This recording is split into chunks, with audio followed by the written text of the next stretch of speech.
नमस्कार दोस्तों, जय भीम। मैं सुरेश आप सभी का स्वागत करता हूं हम भारत के लोग इस एपिसोड में।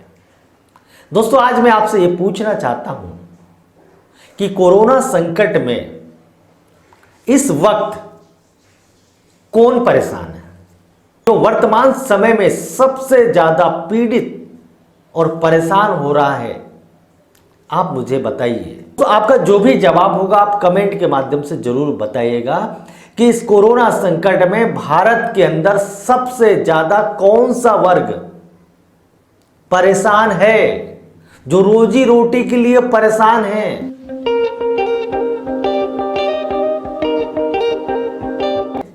जो दर दर भटक रहा है, जो रो भी रहा है और बिलख भी रहा है, जो मर भी रहा है, वो वर्ग आखिर कौन सा है? इस बात का जवाब मैं चाहता हूं। यदि कहूं, यदि आप बोले कि सुरेश जी आपका जवाब क्या है, तो मेरा जवाब सुनने से पहले आप मध्य प्रदेश की भाजपा सरकार का जवाब सुन लीजिए।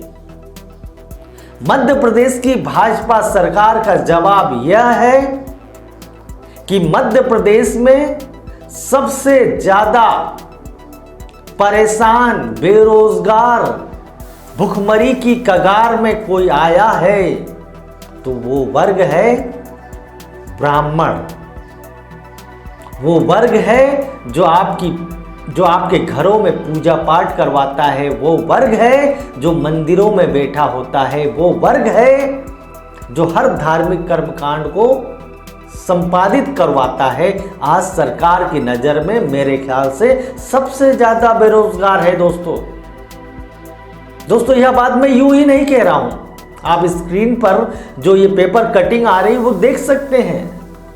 मध्य प्रदेश सरकार ने ब्राह्मण पुरोहितों को, कर्मकांड करने वाले पुजारियों को 8 करोड़ रुपए की मदद दी है। यदि आप ईमानदारी से पूछें कि सुरेश जी आपका जवाब क्या है, तो मैं आपको बता दूं, इस देश के अंदर में सबसे ज्यादा पीड़ित और परेशान कोई वर्ग है, वह मजदूर है।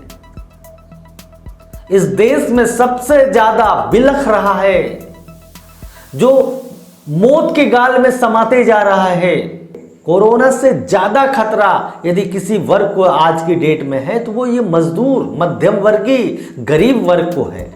दोस्तों, मैं ये पूछना चाहता हूं आपसे, मैं मध्य प्रदेश सरकार से भी पूछना चाहता हूं, क्या सरकार को धर्म या जाति के आधार पर इस वक्त में, जब कोरोना के कारण पूरी मानव जाति खतरे में है, असुरक्षित है, परेशान है, वो पूरी मानव जाति जूझ रही है कोरोना से बचने के लिए, उस वक्त में मध्य प्रदेश सरकार कहती है कि ब्राह्मण बेरोजगार हो गए हैं, इसलिए मध्य प्रदेश सरकार उन्हें 8 करोड़ रुपए की सहायता देती है। यह बात दोस्तों यही नहीं रुकी, जब विपक्ष की पार्टी कांग्रेस भी यह डिमांड करती है कि ब्राह्मणों की मदद होनी चाहिए, सरकार उन्हें आर्थिक सहायता दे, सरकार उन्हें आर्थिक पैकेज दे, और सरकार उनकी बात तुरंत सुन लेती है। दोस्तों, ये कहां तक उचित है, मैं यह बात आपसे पूछना चाहता हूं। क्या हम सरकार को किसी एक वर्ण के लिए बनाते हैं? क्या वर्ण मतलब समझ रहे हैं ना?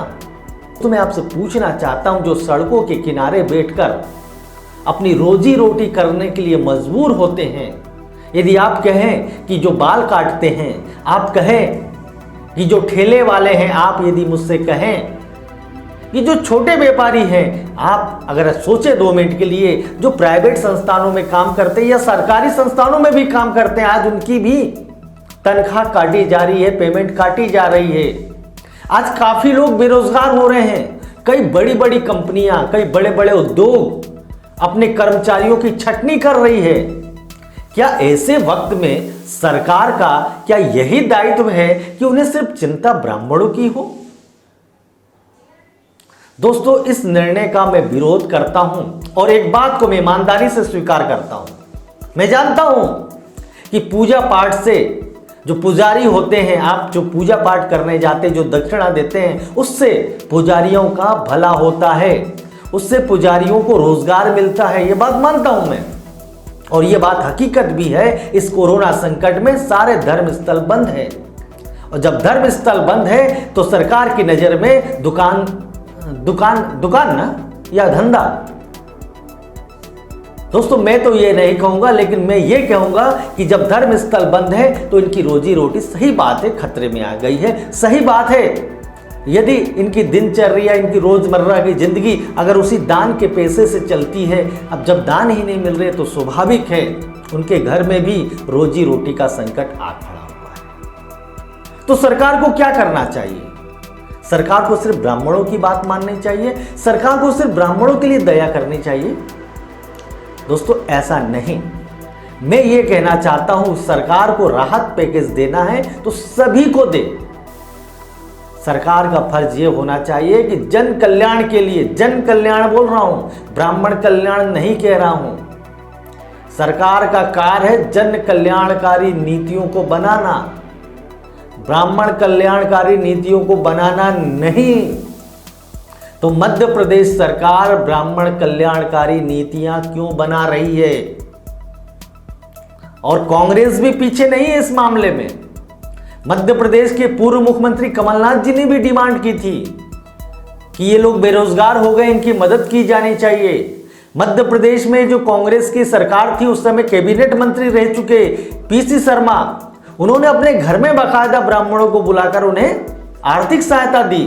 तो पूंजीपति वर्ग है, मैं ये बात मान सकता हूं, जो धन संपदा से संपन्न वर्ग है उसकी मदद नहीं की जानी चाहिए। यह बताने की जरूरत नहीं है सरकार को, सरकार जानती है, लेकिन सरकार को यह मालूम होना चाहिए कि उसे जन कल्याण के लिए कार्य करना है, और जन कल्याण मतलब ब्राह्मण कल्याण नहीं हो सकता। और जिस दिन यह बात चालू हो गई, जिस दिन से यह परिपाटी शुरू हो गई, उस दिन से मान लीजिए इस देश के अंदर में मनुस्मृति लागू हो चुकी है। आप देख रहे हैं WLBS न्यूज। चैनल को सब्सक्राइब करना और बेल आइकन को प्रेस करना ना भूले।